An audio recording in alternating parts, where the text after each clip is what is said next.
late. Okay.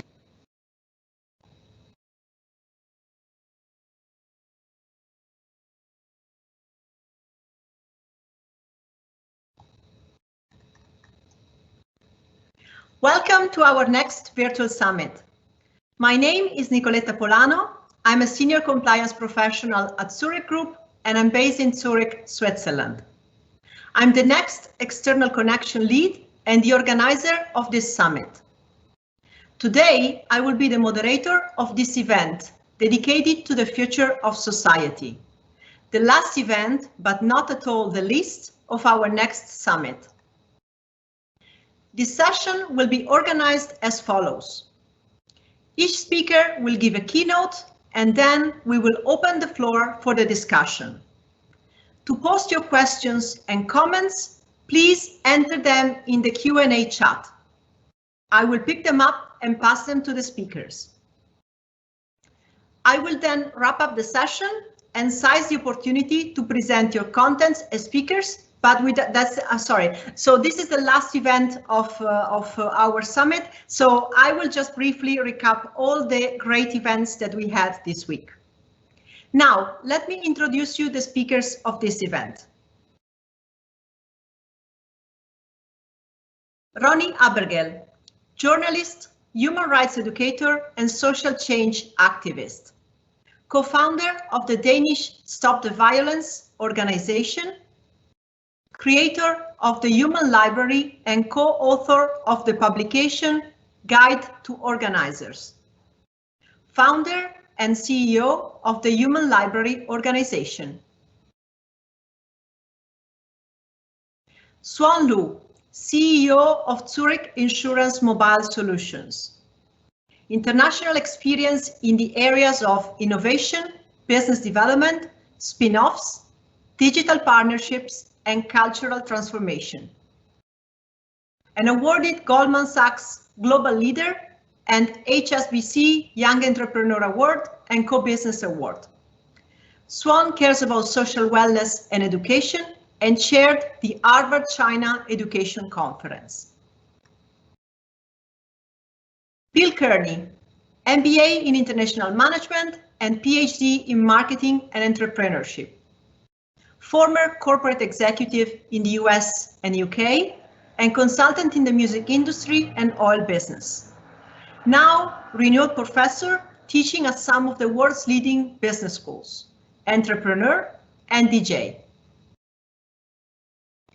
After having introduced the speakers, we are all set. Ronni, the stage is yours for the first keynote. Thank you. And welcome. Thank you, and welcome everyone to this session. I appreciate the opportunity. My name is Ronni Abergel, as Nicoletta said, and I'm the founder of the Human Library. I'm coming to you live from Copenhagen tonight, where the church just told us that it's 6 o'clock at night. I don't know where in the world you're joining from, but I appreciate that you're here with us. I've been asked to give a bit of an inspirational speech here, an opening on how we can close the gap between generations and how we can try and navigate diversity in the workplace, not only in age, but in background, ethnic, cultural, religious, gender diversity. And so my objective here is really to sort of offer my perspective from where I'm standing. I work in a not-for-profit where we create safe spaces where you can dive in and challenge your stereotypes. Our key slogan is Unjudge Someone. It's a library that I created for people to join up and become an open book to help us create a safe space where we can challenge what we think we know about each other, because I recognized really early that all of us judge. All of us have to every day make a lot of judgments, assessments, and decisions, often based on very little data and only moments to make really a proper call. When we navigate the streets, when we're outside, we see people who are very different from us. And before we can even reflect on it, our brain is already telling us whether this person is potentially dangerous or we are at risk. We look at traffic around us when you're crossing the street, buses are driving, your brain is making calculations not to get hurt. It does the same thing with social calculations.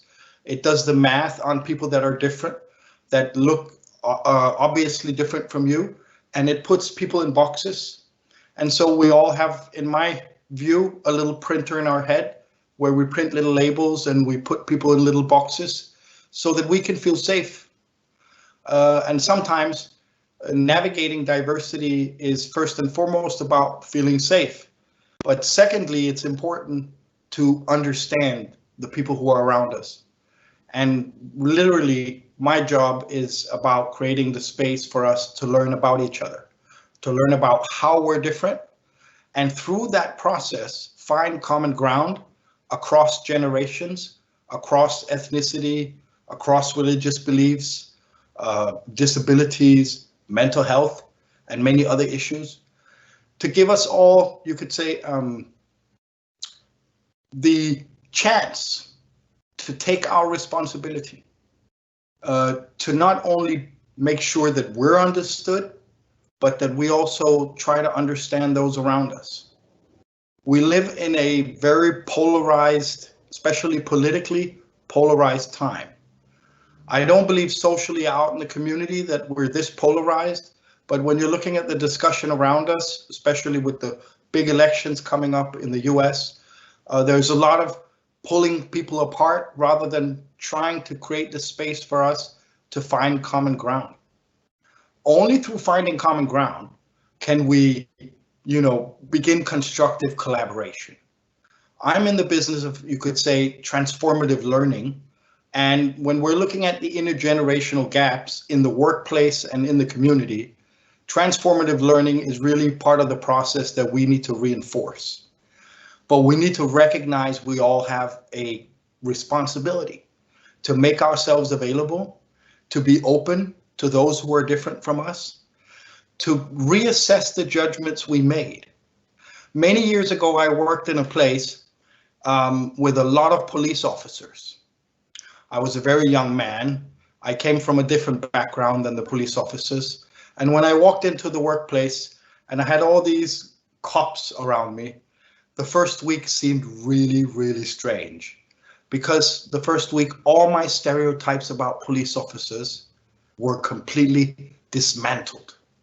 Working with them in the workplace, getting to know them as colleagues, just showed me how wrong I had been and how stereotypical my view of police officers had been.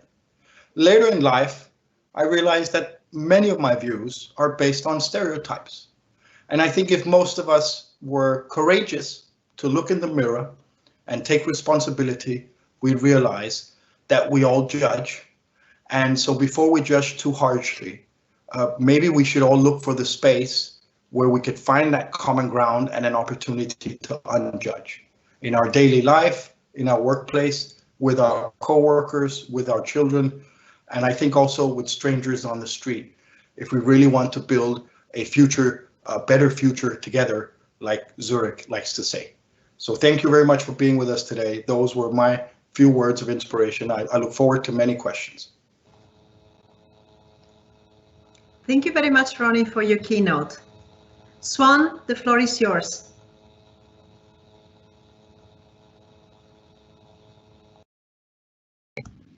It seems like you're on mute. Great. That's the bingo word of this year. So thank you, Nicoletta, and thank you, Ronni. Nice to have you all virtually, although on my screen I can't see you. But really excited to share some of my thoughts. So my name is Siwan. I'm the CEO of Zurich Insurance Mobile Solutions.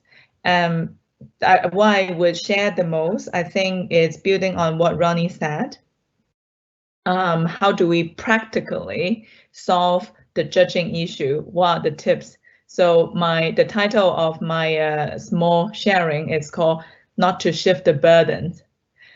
Before that, I would just share a little bit of my background. I am a Chinese. I grew up in Guangzhou, south of China. And when I grew up, we had no supermarket in China, and just tells you how, when we talk about future of societies, how in the last 2 or 3 decades, a big city change and how the society changed. And then spent most of the time in Europe and also a few years in the US. So I think that living in different places is also one of the benefits that I had of shaping my mind and thinking about how the future of society looks like. In terms of shifting burden, building on what Ronni said, we all have perception.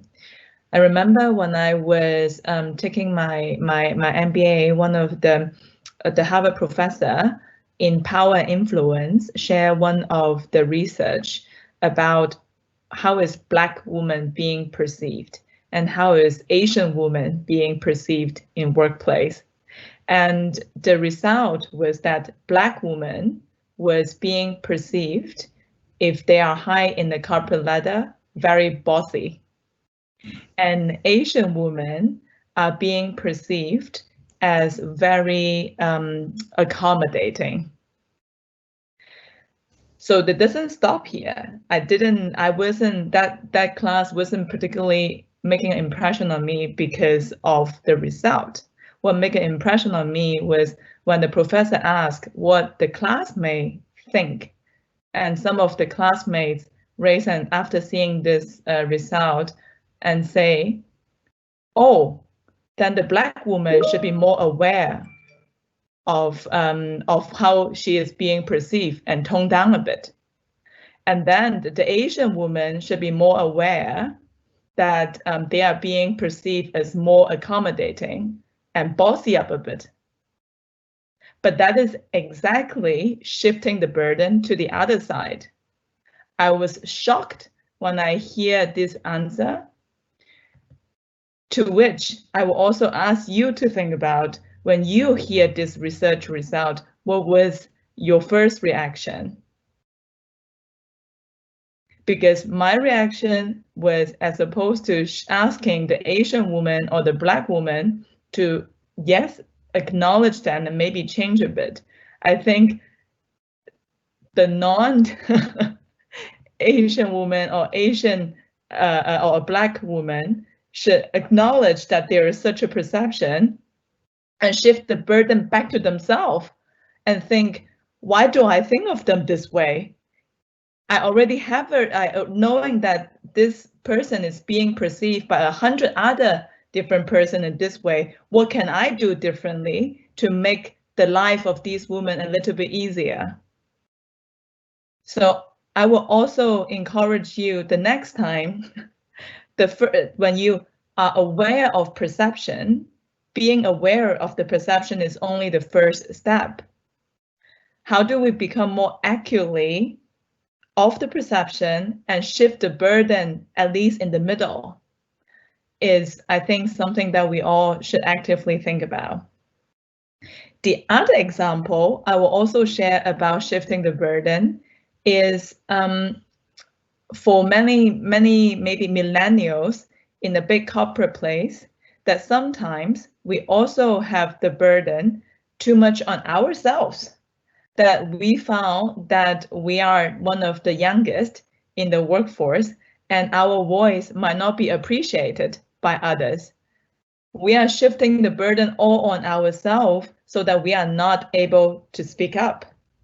In this case, how can we shift the burden back out to the others and also encourage them to appreciate the voices of different people and not be able to overcome our own self-perception or be constrained by the social perception to prohibit ourselves to act differently. So I would say that these are the practical experiences and tips that I will have. And then next time when we talk about perception, I will also encourage all of us to think about how to shift the burden correctly in the middle.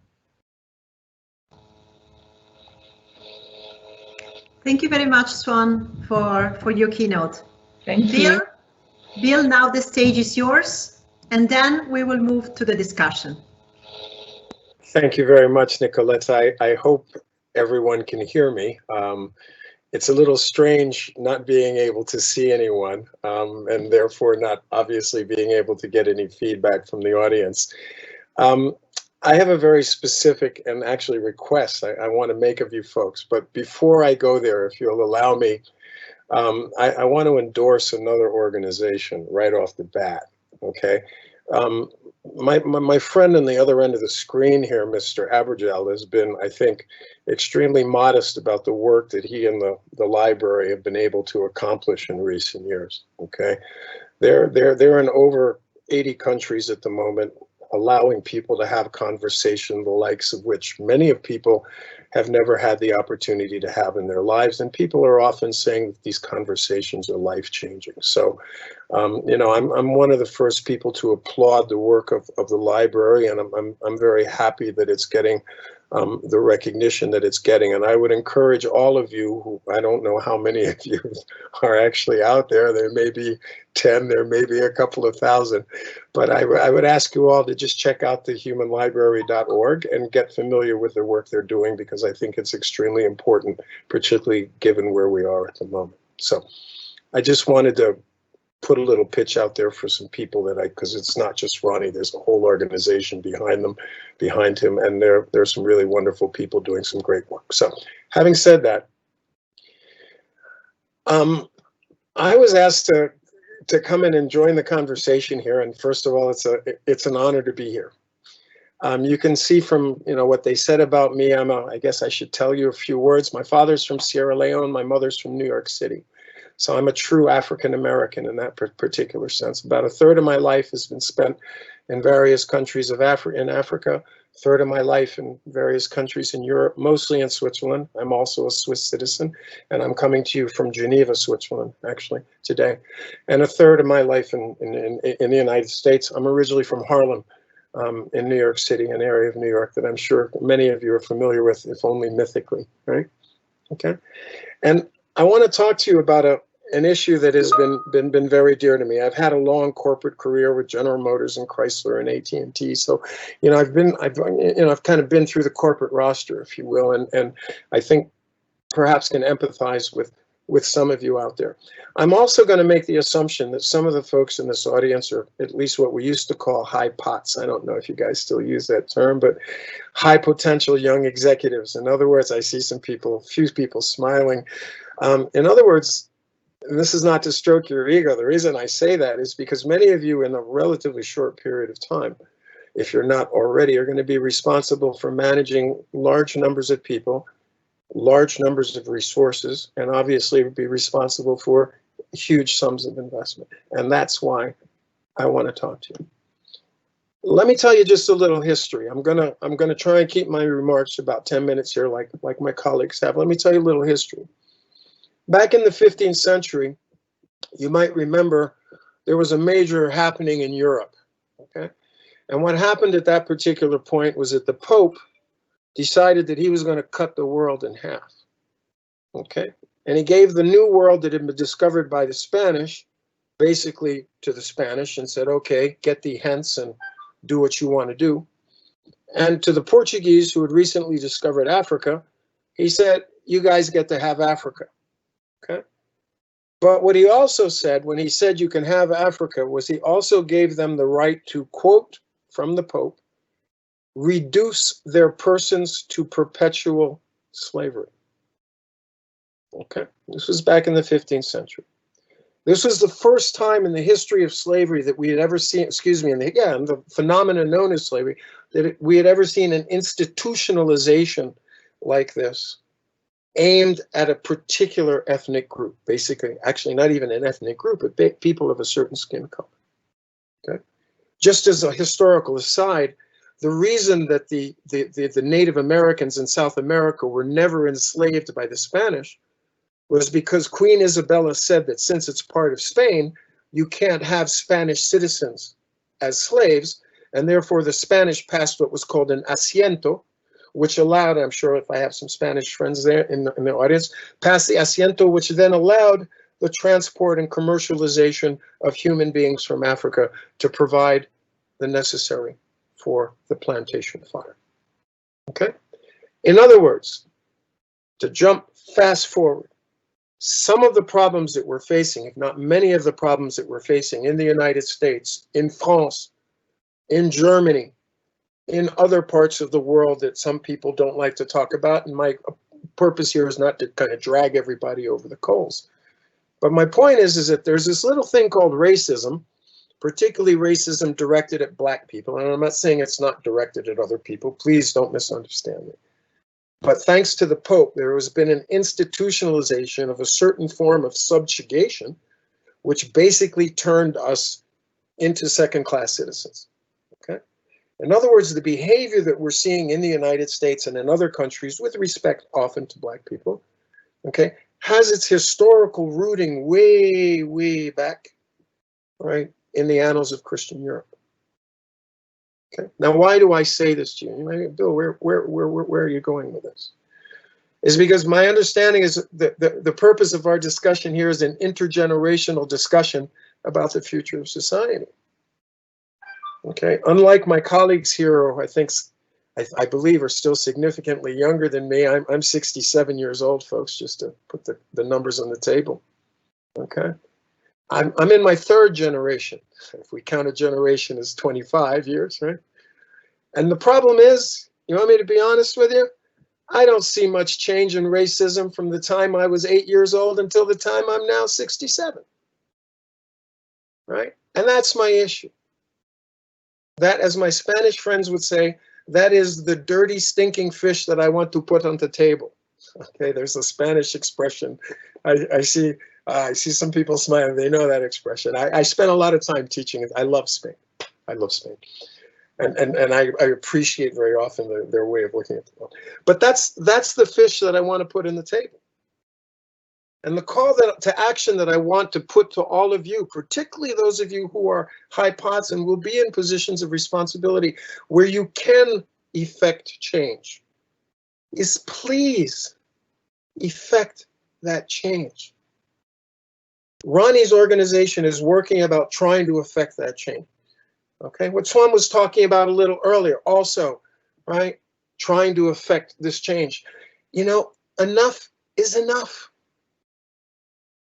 I have lived with this my entire life through my corporate career, and you know, please don't misunderstand me. I still have a very successful corporate career. My clients are major corporations, all right? But unfortunately, the kind of the world hoping for 40 years ago, we don't have it yet. Okay. And my challenge to you, my call out to you, is to try and make this happen. Okay? We have a huge issue in the US, and you all know that, and I don't want to just keep whipping the US because I've lived in other countries. I've been stopped by the police in Denmark. I've been stopped by the police in Spain. I've been stopped by the police in France. They always let me go because it was the very fact that they stopped me and they didn't stop the people around them. Funny. Okay? So I don't want to wax too more poetic, but literally the challenge that I want to throw out to you guys is to look at yourselves in the mirror and say, hey, what can I do about this? Okay? Look around your office. Right? What's the color of your office? Look at your suppliers. What's the color of your suppliers? Right? This is very important in the corporate world. Why? Because you guys will control humongous resources. You know that. Okay. So on that note and on that plea, let me get off the pedestal and say one, thanks again for the opportunity to share a few thoughts with you folks. Thank you very much, Nicoletta. Thank you very much, Bill and Siwan and Ronnie as well for your keynotes. We had already a couple of questions in the chat, so let's get started with the discussion.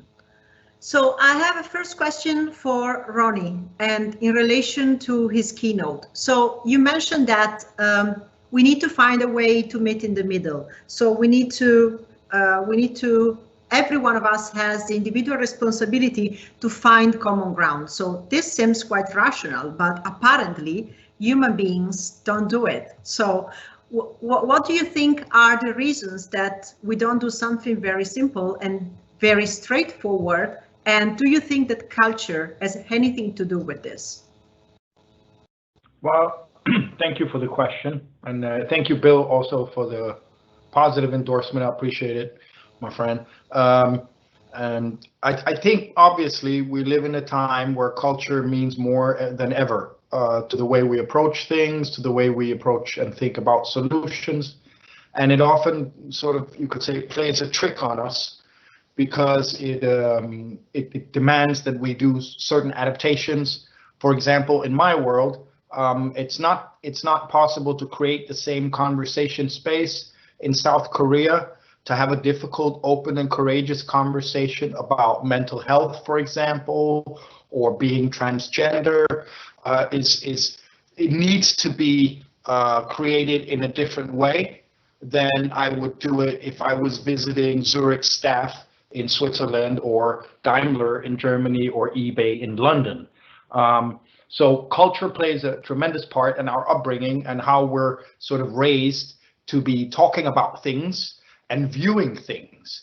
Bill mentioned the racism hasn't changed in his entire career, 3-generation span. He doesn't feel he's seen the progress. I have to agree with him. Racism has changed the way it's expressed through culture, through legislation, through politics and public debate and rhetorics. But it's the same racism that's still out there, and to make that even broader, the same discrimination that different groups are facing. Some because of racism, some are facing discrimination because of their social status, their background, their disability, their mental health. But the problem, I think, is, or to address it, I think we all need to take an important first step. Take responsibility for our part of this mess, that we all have unconscious bias, that we all allow those unconscious bias for us to navigate socially with comfort and comfortability, to say, I'm going to go where I feel I recognize myself and this is where I feel socially comfortable. I'm not going to risk anything by going over here to a group that's very different from me and engaging here and building new relations across the community. I'm going to go to the easy corner where all the other people that look like me are already hanging out and just sort of embed with the people that I'm already embedded with. Now, we can't have a sustainable future if everybody is just embedding with their own little group.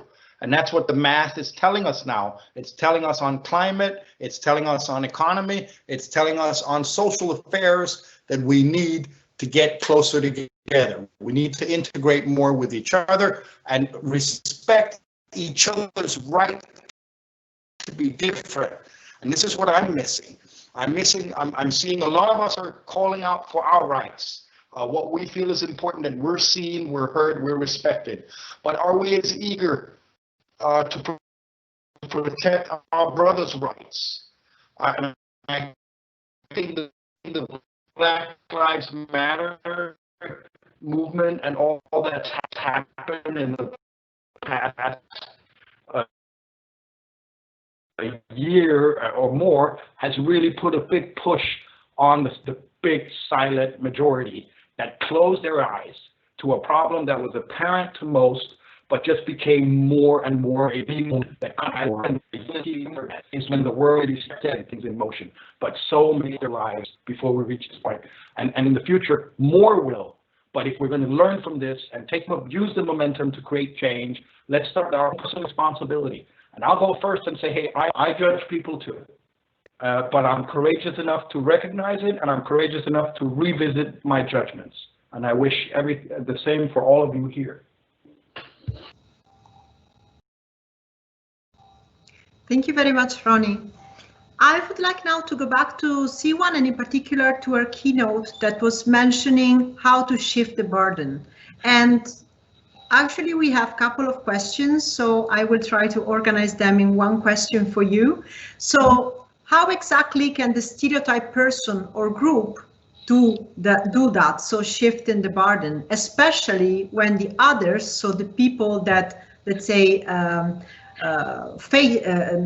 applying the stereotype to the person, aren't aware of the bias themselves. So is it anything that you experience, or any, let's say, real life example that we can provide to the audience, in particular, how the person that suffers the stereotype can make the other person aware and overcome this? Thank you, Nicoletta. I think this is a very, very good question, and it is indeed very difficult, right? I would say maybe I would maybe just share what I would normally do. I think I used to be just pointing out to say that you have a stereotype if I acknowledge it. And sometimes it works, but I also realized 90% of the time it didn't work, because I didn't first understand where the other person came from. So I think which means that I think in the more common way that I now think about is first to assume I work in 10% known and 90% unknown. And on a principle level, not about an issue level, on a principle level, also talk to the other side. The world is very big. Based on your way of working or way of growing up, you know that you're only seeing 10% of the world and not 90% of the world. Would you agree to that? And would you agree, as a result, we have many blind spots? I think that helps to set the conversation a bit easier at the principle to acknowledge that it's actually both sides. You have blind spot, I have blind spot. Let's try to point it out to each other equally. And I would first sort of to maybe encourage the other side to say, what would you have thought about me? That maybe some of the stereotype about me that I don't like, that you can tell me and I can explain to you first. And then maybe I would say, let's have a conversation the other way around. I think that is helpful. The other thing that I will also say about shifting burden, what it also requires is, I feel that we think of our identity really more as a 3D identity, that we are more multi-layer and not a 2D identity. And what I mean by that is, if you think about a 2D identity, you are either this or that. It's very easy to be in a debate that goes nowhere. But if we are a 3D identity, then it's much easier to pull out layers. At least we can agree first, connect to each other. For example, connect on a layer of principle that we are 90%, the world is 90% unknown to us, or maybe connect either to your working experiences, to gender, to whatever you think could be the common ground first, and then from there on, maybe talk about things that diverge. But it does require, I think, a mindset shift of thinking not just as a 2D on a single issue, but on the 3D, that we all have multi-layers, that in different situations, we need to pull out different layers to have common ground, and then acknowledge that the world is 90% unknown, and then go back to the issue specifically. And again, practically, what I will also say as a tip is that I know this is a very difficult conversation to have, right? And it's not easy, hence the question. I would recommend a book called How to Handle Difficult Conversation, actually. It's a book written by I think a Harvard law professor, which used to talk about negotiation. But actually the principle of a negotiation, a win-win, is also not just see of it as a 2D a negotiation, but think of it holistically. And the principle can be applied to a lot of daily situations. And then it's a great read.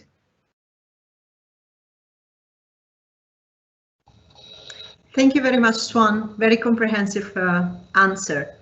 Bill, couple of questions for you. Your keynote was very much appreciated. You can read the comments in the Q&A. Oh. And someone actually is checking on you that you're not 67. You don't look like 67 at all. So even a compliment for you. Okay, well, whoever that was has a job. Okay, I'm looking for a public relations consultant, so they can contact me offline and we can have a conversation. I need all the help I can get. It appears anonymous, so the person needs to reach out to Bill directly.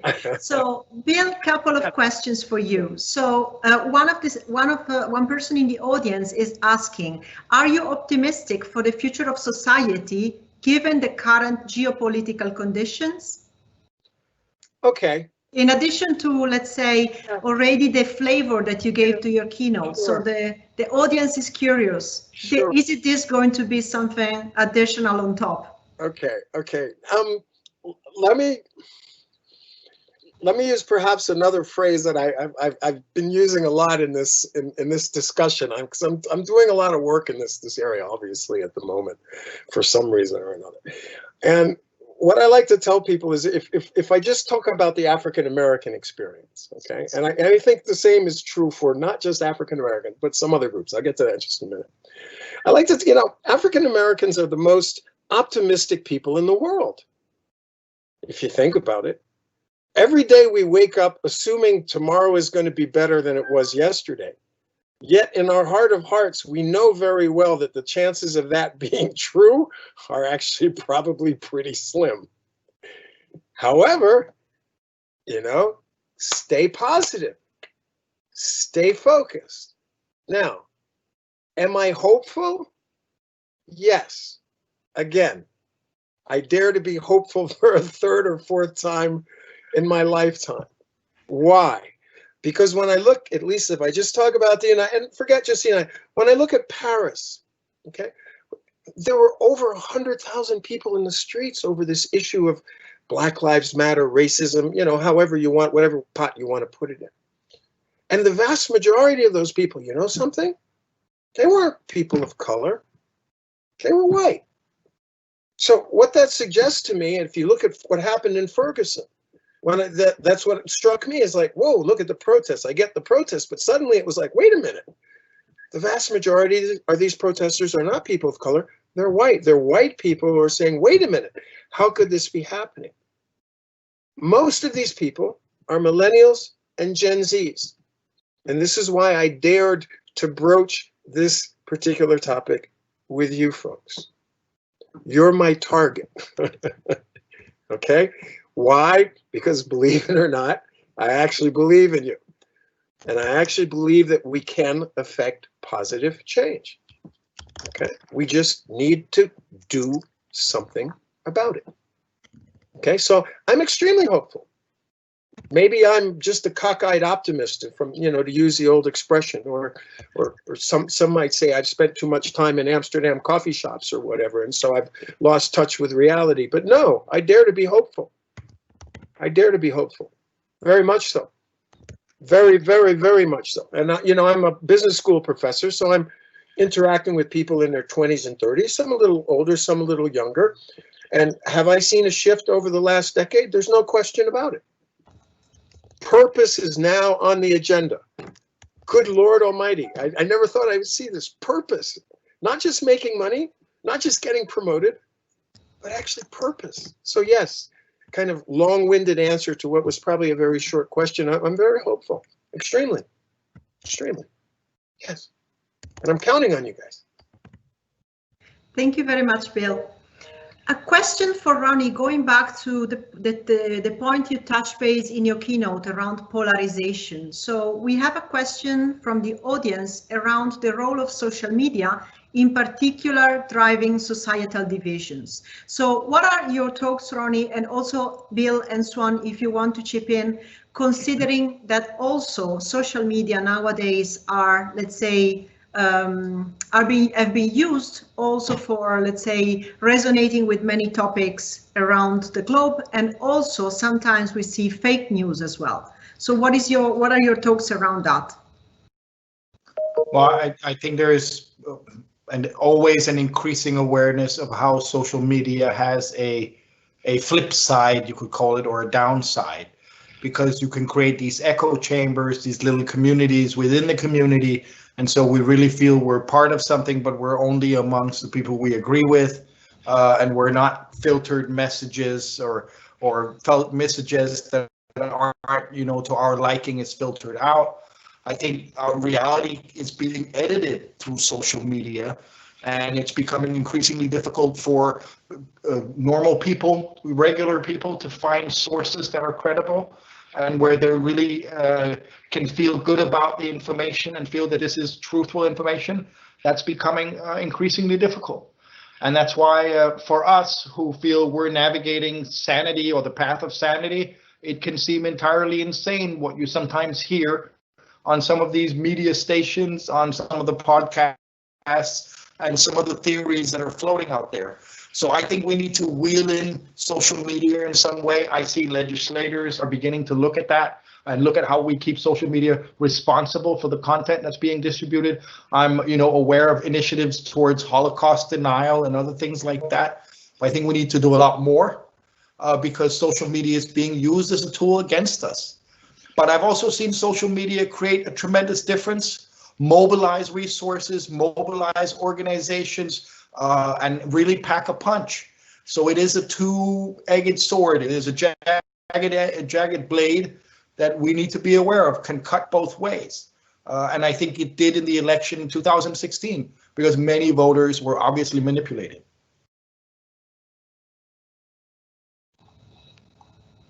And it's also important what you raised earlier, Ronni, about let's say trying to also have within your community, within your family, within the people that you get along together, to have to be, let's say, to have different views, different cultures, different perspectives. That's very important, to be, let's say, exposed to a lot of diversity within the workplace, but also within your community and within your family. We have a question from the audience that is it your perception that people are focused on talking instead of listening, pushing the understanding, right or wrong, onto the others? You touched base earlier that it's important that you get understood, but also that you understand. Do you have any practical example or tangible example that you can give to the audience, especially maybe coming from the experience of the Human Library Organization? So any tip that the audience can put into practice right after this session? Sure. I mean, you all know the saying, don't judge a book by its cover. Next time you're out in your community, try and look at the people that pass you by that you don't really know, but potentially actually see them quite often. Try and stop.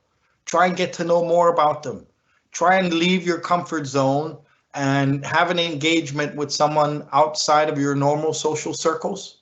Many surveys are showing us that 8 out of 10 people don't have meaningful social interaction with people outside of their own group, whether it be ethnic group or other. And that's just, you know, that shows that we're all living in little isolated cells.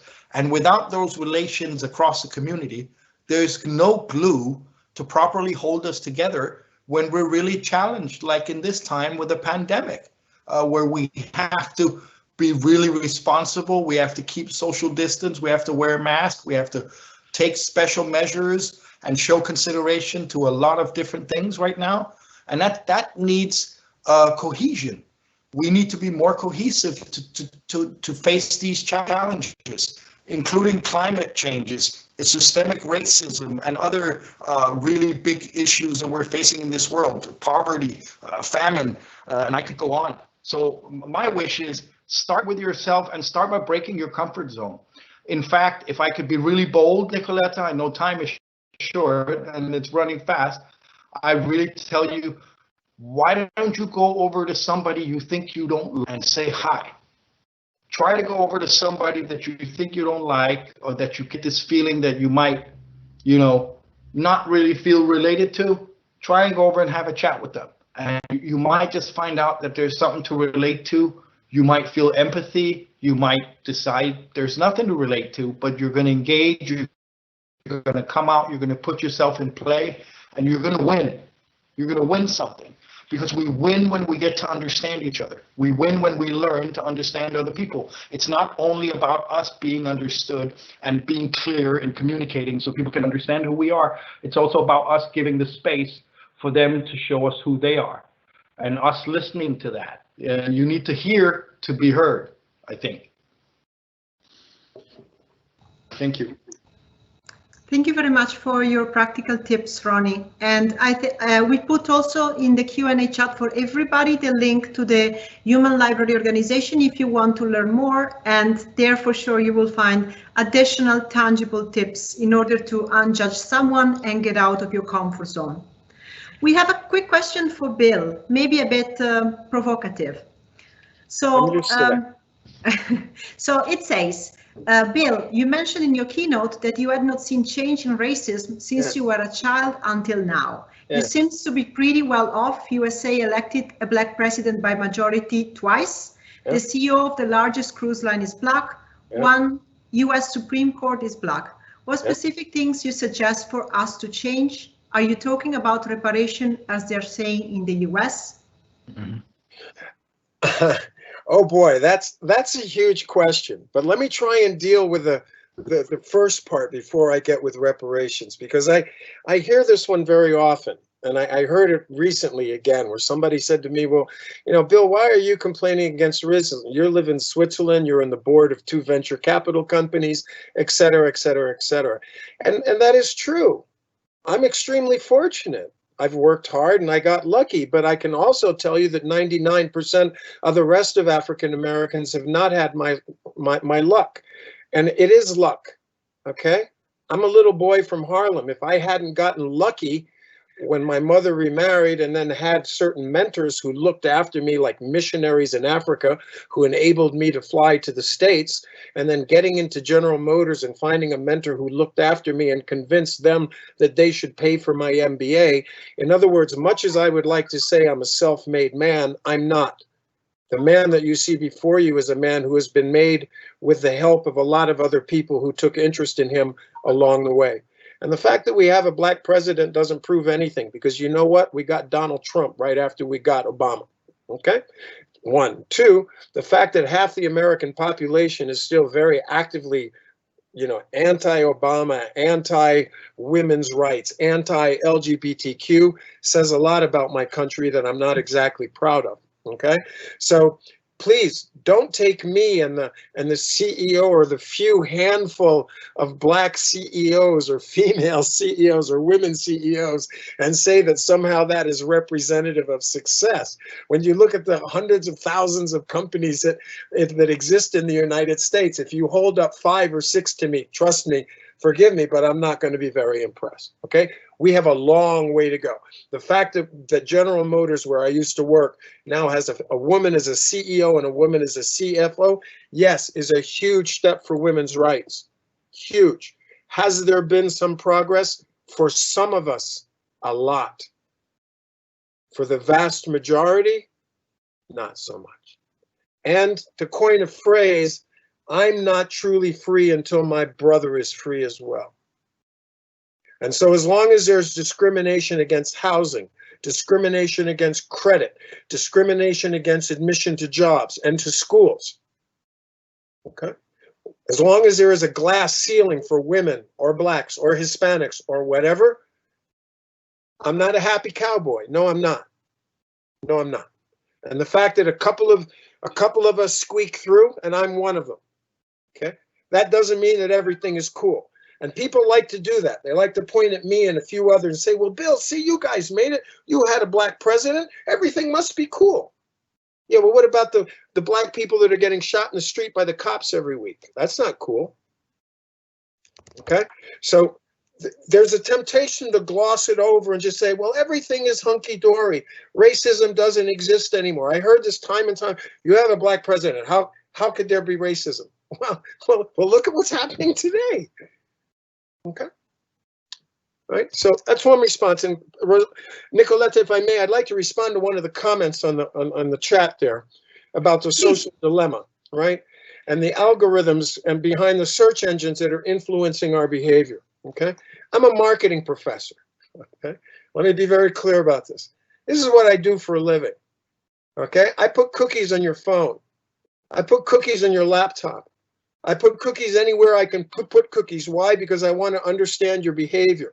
Why do I want to understand your behavior? So I can sell it to insurance companies and banks so that they can improve the level of service that they give to their customers.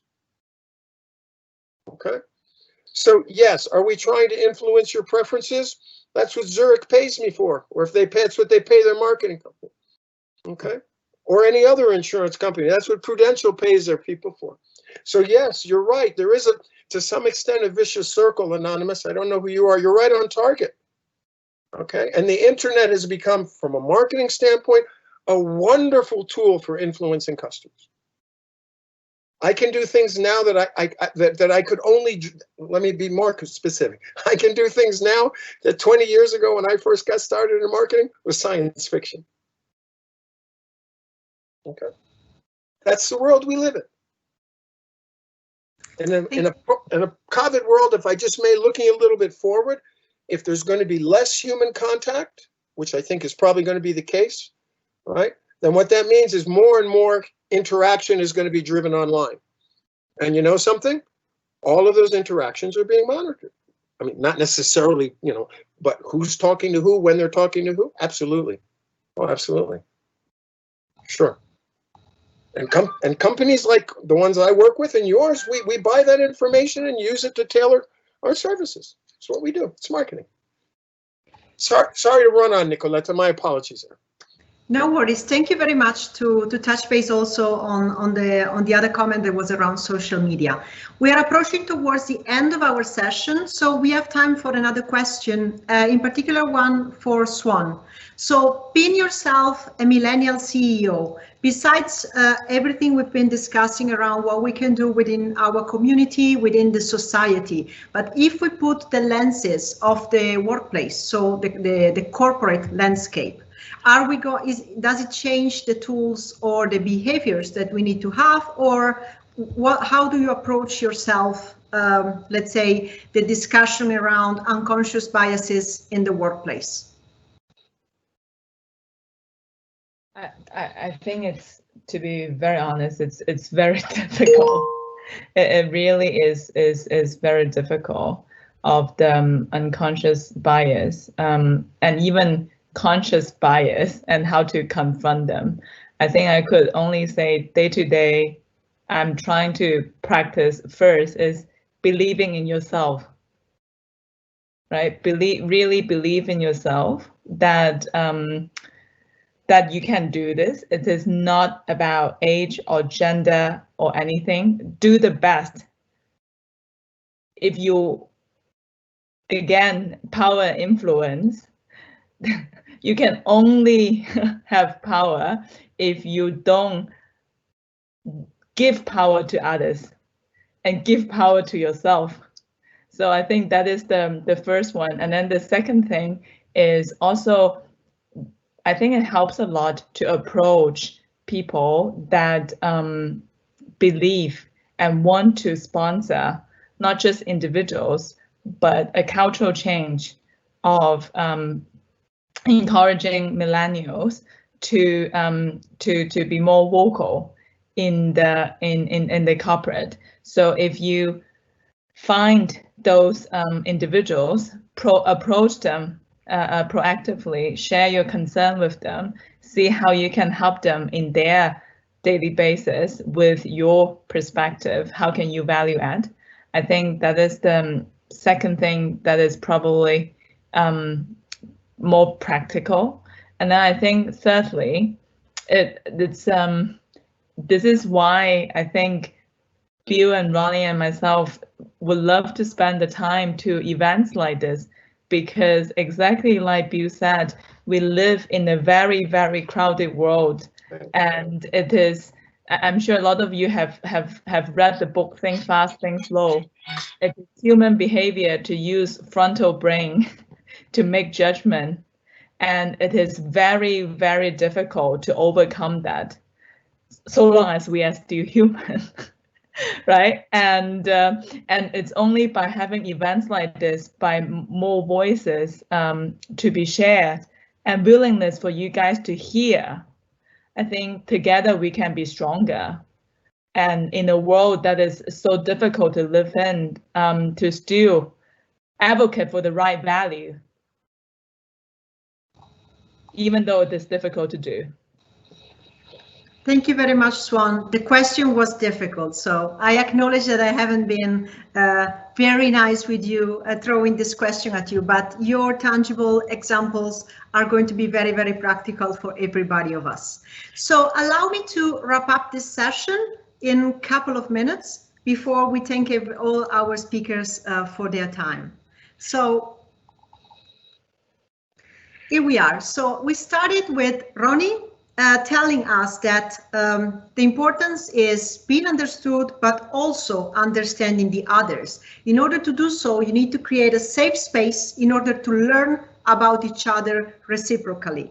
It's important to overcome stereotypes, and he mentioned the, let's say, the motto of his organization, Unjudge Someone. So go out of your comfort zone, talk to the person that you speak least or someone that you don't like at all, in order to understand their view, their perspectives, and their reasons. So it's important to find individual, let's say, to grasp individual responsibility to find common ground. Later on, Siwan told us about the importance of shifting the burden. So to have the difficult conversation that when you are the object of a stereotype, what can you do and how can you overcome the situation and make the person aware of the bias that they are having. So she mentioned the cases that she encountered during business school, in particular with regard to women of color and Asian women in the workplace. So she just gave us very practical tips, what's important in the workplace to overcome this. So very important to believe in yourself. So you try to voice your needs and let's say your space in the world. And it's important that millennials are vocal and are also voicing the needs and of all the generations and all the people. So the diversity within our community and our workplace, and overcome this unconscious bias. So step number one, being aware of the bias. Step number two, try to overcome it with the dialogue with the other person or the group of people you're having, you are suffering the bias from. Bill brought to us a very, he started with an historical excursus, but he gave us a very good example about he doesn't see much change in the world in the past 50 or 60 years or so. So it's very up to us as next generation to prove Bill wrong. So we need to prove him that we are different from the previous generations, and we're actually finding ways for more diversity in the workplace and in society as a whole. He mentioned that enough is enough. So how can we bridge this gap for hundreds of years of, let's say, disparity, in particular for people of color? He mentioned also the word purpose. So that's very, very important. Of course, in corporate terms, we always speak about purpose several times per day, but it's also important at society level. We need to find our purpose, and we will find this purpose together. So through dialogue and through, let's say, even clash of different positions, we can find our common ground where we can understand each other and overcome stereotypes and biases. It's not an easy road. It's a kind of a steep one still. So we heard from Bill and from Ronni that it's not an easy way. And also Siwan told us that we are not there yet, but the fact that we are discussing about this, it's a first step. So we should be, let's say, happy that we have these places for discussing, but it's not enough. So now that we are aware, we need to act. So thank you very much to our speakers for being part of our event today. Thank you very much, Siwan, Bill, and Ronni for being with us today, even though it was just a very short hour together. We put in the chat a couple of links for the Human Library Organization if you want to read more. And of course, feel free to get in touch with our speakers if you want to continue the conversation, or send to us next@zurich.com. If you have any question or comment that you want to pass to the speakers, we will be very happy to do so.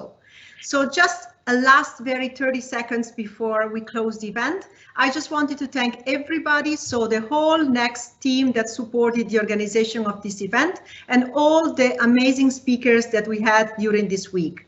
We had 6 events, so this one was one of the 6 we had. We focused on generations, on economy, on earth, on work, on society, and corporate social innovation. So we hope you enjoyed the events of our summit.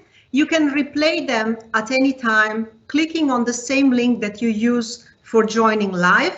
And please get in touch for any feedback that you have about the organization, the events, the contents, and the speaker. Write to us at next@zurich.com. With this, I thank very much the speakers and the audience today. Another big, warm thank you to the Next team that made this possible, and see you all in the 2021 Summit Edition. Ciao. Bye-bye. Thank you all for organizing this. Nice meeting you, everyone. Stay safe.